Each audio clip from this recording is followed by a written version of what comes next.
Hello, my name is Ash, a counselor in training. This is my Relatable study podcast for individuals who need help studying for their NCE, CPCE, and other related counseling exams. I'm going to go through many questions from multiple resources and make the answers relatable to both you and me. So get your listening ears on and let's get studying. The DSM-5-TR diagnostic criteria for alcohol use disorder includes all of the following except A. Craving, B. Tolerance, C. Legal problems, D. Occupational problems. The answer is C. Legal problems is not a diagnostic criteria for alcohol use disorder, though cravings, tolerance, and occupational problems are diagnostic criteria for alcohol use disorder according to the DSM-5-TR. I would recommend doing more research and referring to the DSM-5-TR for more symptoms and diagnostic criteria for alcohol use disorder. What is positive reinforcement history? Positive reinforcement history is the cumulative record of rewards that shapes the current behavior patterns. For example, in adolescence, positive reinforcement history is the token economy, allowance, and rewards for any good behavior. That is their positive reinforcement history that has changed throughout a few years from childhood to adolescence. A counselor who favors a behavioristic model of career counseling would most likely A. Analyze dream related to job or occupations, B. Give the client a standardized career test, C. Suggest a site visit to a work setting, D. A and B.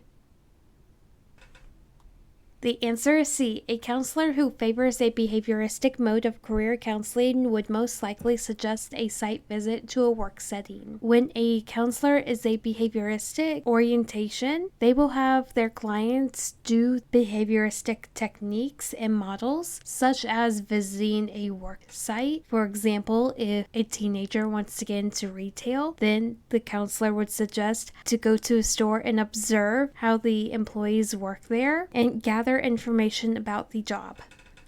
What is positive youth development? Positive youth development is an approach that will emphasize the positive building of skills, strengths, and supportive relationships in adolescents through their communities, peer groups, schools, organizations, and even families. And it helps prevent effective problems that may surface in youth, such as substance abuse, teen pregnancy, and juvenile delinquency. A good example would be the organizations of Big Brothers Big Sisters, the Boys and Girls Club, and potentially the YMCA. A 60-year-old experienced persistent feelings of sadness since losing his wife in a car accident 8 months ago. He has frequent mental images of her and is unable to accept the painful reality of her death. He does not go out anymore. What intervention is appropriate? A. Advise inpatient therapy. B. Refer to a psychiatrist. C. Proceed with individual talk therapy. D. Reassure him that this is a normal part of grief. The answer is C. Proceed with individual talk therapy is the best intervention appropriate for this individual to help work through his feelings of sadness and grief about losing his wife. And utilizing individual talk therapy, they can work through their stages of grief as well. That is all 5 questions for this episode. Thank you for listening. Keep calm and study on.